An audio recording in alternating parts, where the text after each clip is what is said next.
자, 이런 짓을 하고 있어서 저는 걱정스러운 게 가기 전에 이제 경고가 많이 나올 것이다. 중국과 러시아에.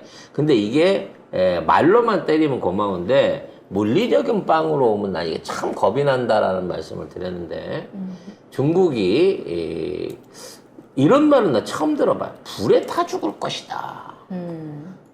아우 저는 북한에 예전에 서울 불바다 서울 불바다처럼 그때는 난리였거든요. 난리였죠. 불바다 얘기 나왔다고. 근데 불에 타 죽을 것이다.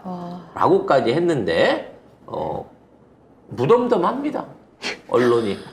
네, 경의 대만 문제 관련 발언을 두고 한중 관계 긴장이 고조되고 있는데요. 친강 중국 국무위원 겸 외교부장은 대만 문제는 중국의 핵심 이익 중 핵심이라며 대만 문제를 가지고 불장난하는 자는 반드시 불에 타 죽을 것이라고 말했습니다. 이런 표현은 중국이 대만 문제에 대해서 중국과 다른 입장을 취하는 대상에게 경고를 날릴 때 자주 쓰는 표현입니다. 아니 왜 경고만 해? 변죽만 올리지 말라고. 실행을 좀. 그러게 실행력 많이 떨어졌더라 중국은. 입만 살아가지고. 그런데 우리 한국 외교부는 언행에 신중을 기하기 바란다라고 했습니다. 가장 좋아.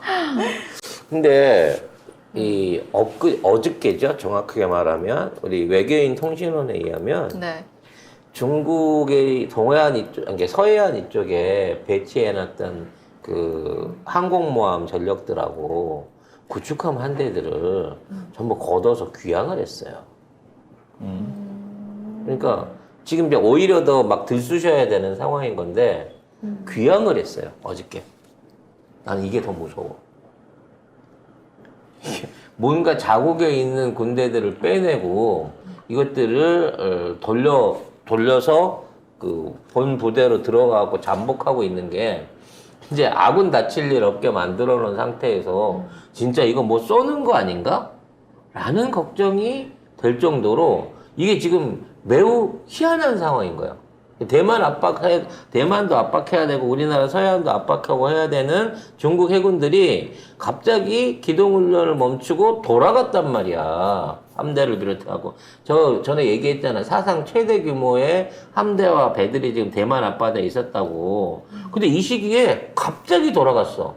배가 고장나서 돌아갔다고 생각하기에는 아니면 또는 뭐 작전이 변경돼서 돌아갔다고 보기에는 더 불안한 상황에서 얘네가 귀환을 했다는 얘기지 어쩌려고 이러지? 라는 불안감이 좀 더 생깁니다. 저 같은 입장에서는.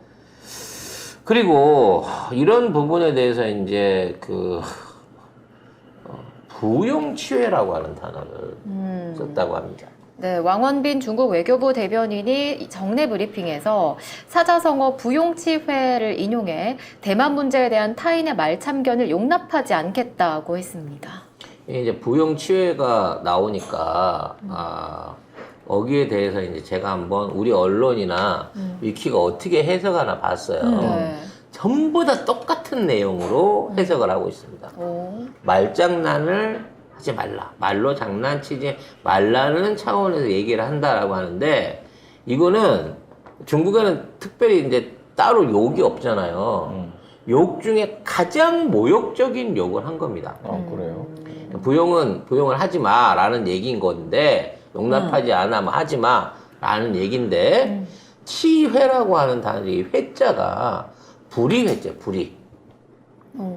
그러니까 우리로 말하면 사람이 말을 할 때 사람이 말같이 저건 뭐 개 같은 소리네 뭐 뭔 소리 하는데 주둥이네, 주둥이. 그렇지 새주둥이인 거야 그것도 사람 새주둥이. 주둥이가 아니라 새주둥이를 놀리지 마 용납하지 않을 이거는 중국어 중에 할 수 있는 욕 중에 최상급 욕이에요. 그리고 이거 사자성어도 아니야 따져놓고 보면 만들어진 지 얼마 안 되는 신조어인 거예요. 그러니까 외교사적인 그 면에서 쓸 수 있는 단어가 아니라는 겁니다. 그냥 욕을 한 거야. 외교 대변인이 대놓고. 그러니까 중국 안에 있는 사람들도 이런 욕을 못 들어봐요. 아까 쉽게 말해서. 그거를 너무 심한 욕이라서. 우리식으로 표현하면은 개소리 하고 있네. 그거보다 100배 더 심한 거지. 개는 월월인데 새는 찍찍이야. 그렇지. 짹짹. 개소리나 금수의 소리도 아니고 새소리다 그러면 제일 미련하고 천하고 들을 것 없는 하잘픈 소리를 하지 말라라고 하는 욕 중에 최악의 욕이거든요. 사람이 아니란 소리네요. 그렇지. 근데 이거를 갖다가 짐승주둥이란 소리. 그걸 갖다가 뒤져가지고 위키백과 해석을 해. 난 이게 한번 해보세요. 부용체를 쳐보면 네. 전부 다 3일 안에 올라와 있는 답이야. 이게 뭔 얘기냐면 얘가 욕하고 나서 우리가 그 밑에다 찾아보자. 해석을 해서 달아준 거야. 다 왜냐면 찾아보자. 중국에는 이거 정식 해석이 없어요. 그러니까 완전 신종, 우리로 말하면 우리 일상적으로 쓰는 욕이 아닌 신세대들이 쓸 수 있는 최악의 욕인 거를 이거를 외교상에 던졌기 때문에 중국 입장에는 사실상 외교로 따지면 핵폭탄을 던진 거야. 이거 중국 발음으로 하면 어떻게 돼요? 도용치회 뭐 이렇게 될 텐데 똑같네요. 네. 좀 의심스러워. 뭔가가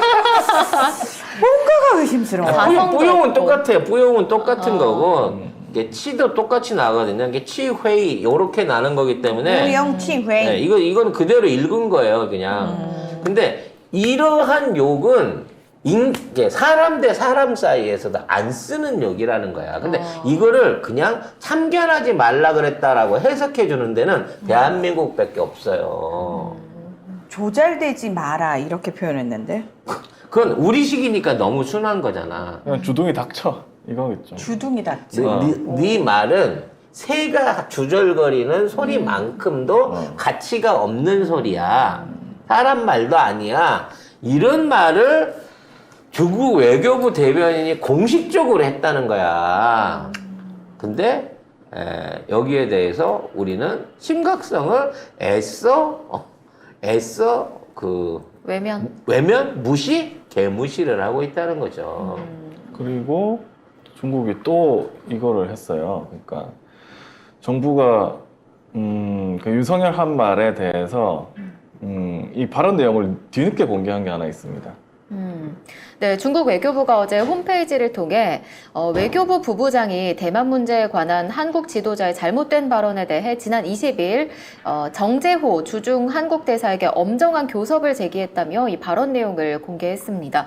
공개한 내용을 보면 외교 부부장은 한국 지도자는 하나의 중국 원칙에 대해서는 한마디도 언급하지 않으면서 대만 문제를 한반도 문제와 비교했다. 우리는 한국 측이 한중 수교 공동성명의 정신과 하나의 중국 원칙을 준수하며 대만 문제에 있어 언행에 신중을 기할 것을 촉구한다고 했습니다. 이게 뭐냐면 20일 날 문제 제기를 했는데 이걸 23일 날에 다시 공개를 한 겁니다. 그러니까 뒤늦게. 이거를 안 알려지니까 또 하는 거야. 니들 들어라 이러면서 계속 하는 거예요. 외교부 홈페이지에서. 나는 이제 이 얘기에 덧붙인 얘기가 더 충격적인 거예요. 미국 기밀문서에서 미국 정보기관이 한국 고위관계자 불법 감시한 거 나왔을 때 왜 강력하게 항의를 안 하다가 우리도 그 얘기 했잖아. 미국 대사를 초치를 안 하고 중국 대사를 불렀다고. 온순한 고양이처럼 물러났느냐. 한국은 워싱턴에서 잃어버린 국격과 외교적 자존심은 중국을 통해서 만회하고 싶냐라고 얘기를 했다는 거야. 우리 심정은 대한민국 심정 그대로 전해준 거야. 이거는 한부시보에 나온 얘기고요. 중국이 만만하냐 이거지. 어디서 종로에서 밥 맞고 한강에다 돌 던지려고 하느냐라는 얘기를 지금 하고 있는 거예요. 온순한 고양이처럼 물러섰다. 이렇게 되면 앞으로 경제부터 외교, 군사 안보, 북한에 대한 지원, 통일 모든 부분 안에서 중국의 우호적인 자세를 이끌어낼 수가 없습니다. 지금 김정은이 중국에 바짝 붙었어요, 엊그제. 즉, 우리 쪽에서 핵 발언 나오고 미국에서 핵공격 이런 얘기 나오기 시작하니까 핵공격에 대한 핵으로 받아치겠다 이런 얘기 나오기 시작하니까 처음으로 중국의 시진핑과 김정은이 바싹 붙어서 이 얘기 뭐냐면 김정은이 가서 엎드린 거예요. 앞으로 진핑이 형님 말 잘 듣겠습니다라고 바로 가서 엎드린 게 이틀 전입니다, 지금. 그럼 중국이 앞으로 한반도 문제에 더더욱 개입을 하게 된다니까? 애초부터 중국은 김정은을 못 믿었고 김정남을 세우려고 하다가 김정남이 죽었잖아요. 그래서 시진핑이 아예 김정은을 상종을 안 해줬단 말이야. 그리고 김정은도 시진핑한테 뻗대시고 안 갔어. 그러던 김정은이 중국한테 바짝 엎드렸다는 거지. 어? 서로 뭐 사면에 축전하고 답전했네요. 원래 시진핑은요, 문재인 정부 때만 하더라도 우리나라 통일을 적극적으로 지지한다 그랬어요. 그 얘기는 뭐냐면, 나도 대만이랑 통일해야 되니까, 니도 북한이랑 통일하는 거 방해 안 할 테니까, 우리 외교적으로, 서로 선은 넘지 말자. 각자 도생하자. 이런 방면이었고, 그래서 우리 입장에서는 북한에 지원해주지 말아라. 그래야 우리랑 대화를 할 거 아니냐.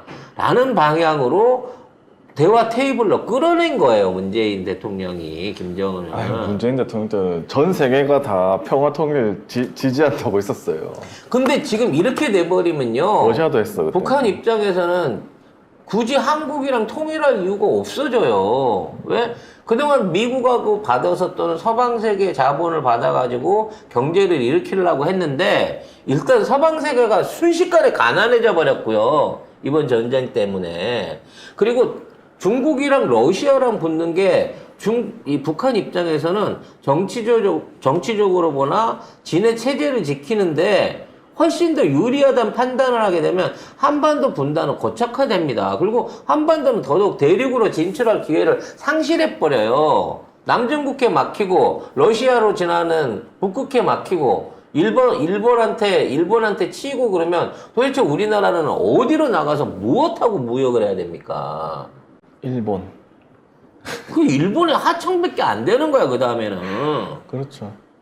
수탈 당하는 거예요. 수탈. 이거를 일본이 원하는 그림인 거예요. 한국의 노동력과 기술력과 첨단 기술들, 반도체 기술을 비롯한 이런 것들을 결국은 외교적으로 고립을 시킨 상태에서 일본하고 미국이 주물럭주물럭 해갖고 일은 우리가 하고 돈은 지들이 버는 그런 그림을 또 만들어내고 싶어 하는 거예요. 그래서 우리를 외교적으로 고립시키려고 하는 겁니다. 그걸 우리나라 외교 전문가라고 하는 친일파 두 놈이서, 이명박 때부터 내려온 10년 넘게 암약해온 친일파 놈들하고, 일본에서도 공인해서 낚아서 내가 표창장까지 줬던 공인받은 친일파들이 우리나라 외교를 개판으로 만들어가고 있는 거고, 경은 적극적으로 협조하고 있는 상황인 거죠.